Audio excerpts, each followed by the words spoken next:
Were all the Founding Fathers really Christians? It's one of those questions that sounds simple on the surface, but the deeper you dig, the more complicated it gets. When we think of the American Revolution, the Declaration of Independence, and the Constitution, we often imagine a group of deeply religious men sitting together, guided by Christian values, and crafting a nation under God. But the truth is far more layered, full of nuance, contradictions, and surprising revelations.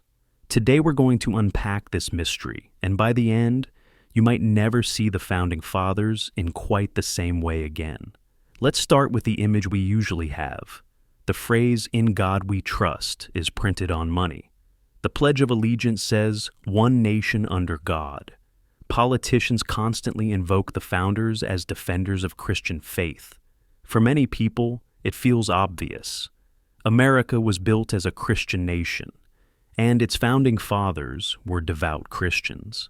But history doesn't line up so neatly. In fact, if you walked into Independence Hall in Philadelphia during those debates in 1776, you'd find men with very different beliefs, sometimes even conflicting ones. Take George Washington, for instance. He attended church services and spoke frequently of providence, a guiding divine force. But if you search through his letters and writings, you'll notice something. He almost never mentions Jesus Christ. Washington preferred more general language. Providence, the Almighty, the great author of the universe.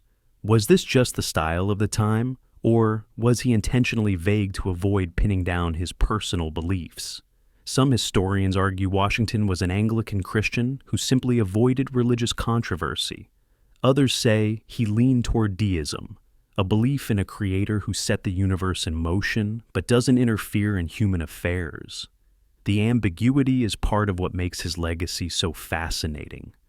Now consider Thomas Jefferson. He wrote the Declaration of Independence, famously stating that all men are created equal and endowed with unalienable rights by their Creator. Strong words, seemingly Christian in nature. But Jefferson's personal beliefs? They were far from orthodox. He admired the moral teachings of Jesus, but rejected miracles, the Trinity, and even the resurrection.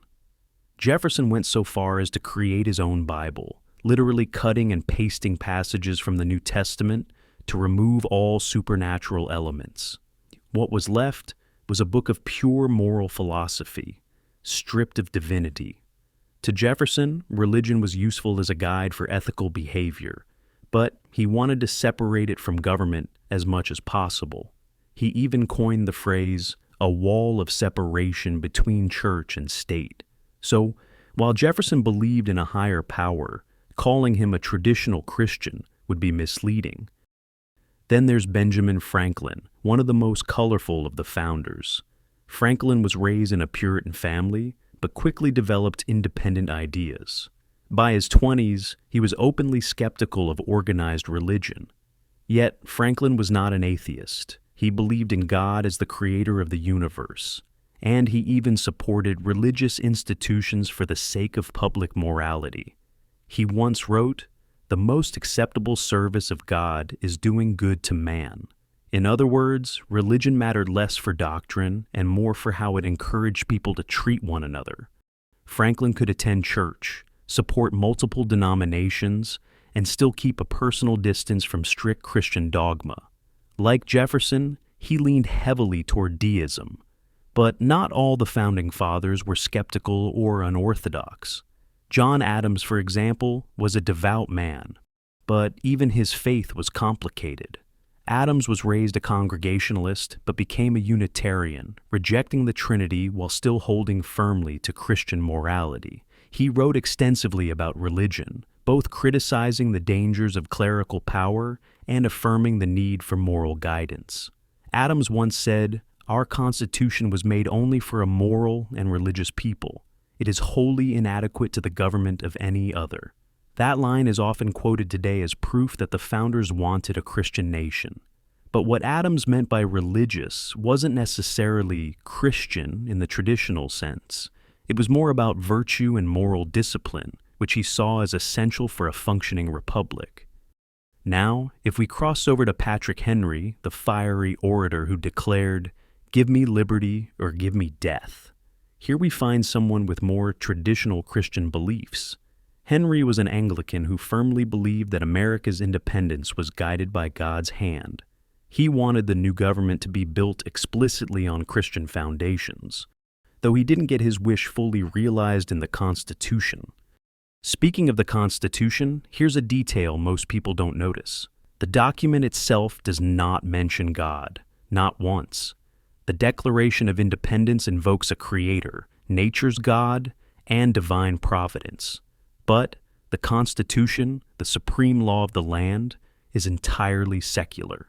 The only reference to religion in the Constitution is a prohibition. No religious test shall ever be required for public office. That tells us something critical.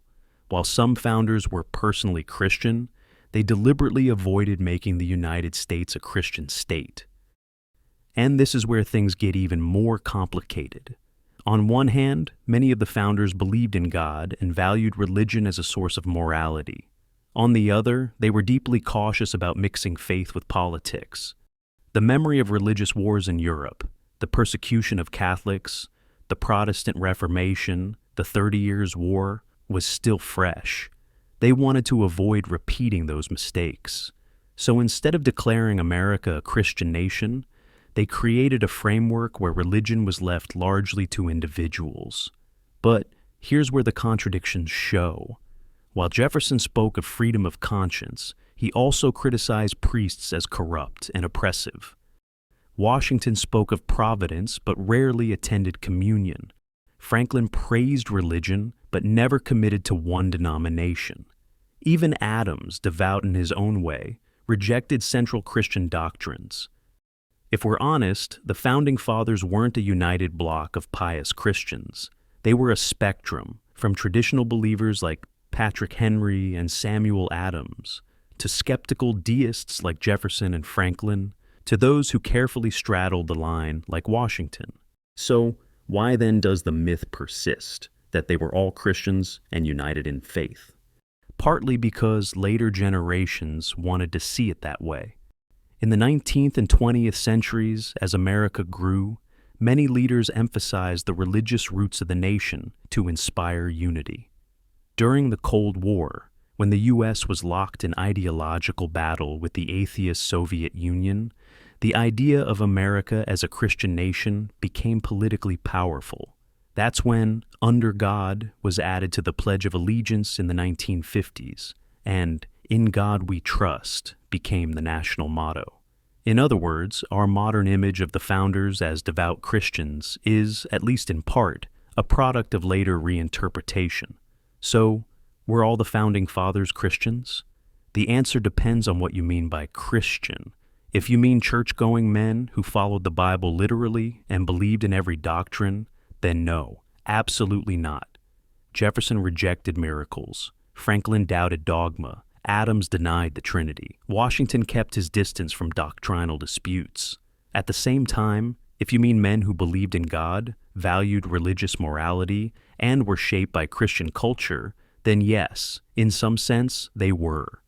The truth is in the middle. They weren't atheists, but they weren't all Orthodox Christians either. They were products of the Enlightenment, balancing faith, reason, and politics to create something new. And maybe that's the point.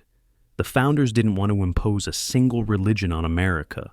They wanted to build a system where people could believe or not believe without persecution. That's why today in the United States, you can be a Christian, a Jew, a Muslim, a Buddhist, an atheist, or anything else, and still be equally American. That was the radical vision, and it came from the complex, sometimes contradictory faith of the Founding Fathers.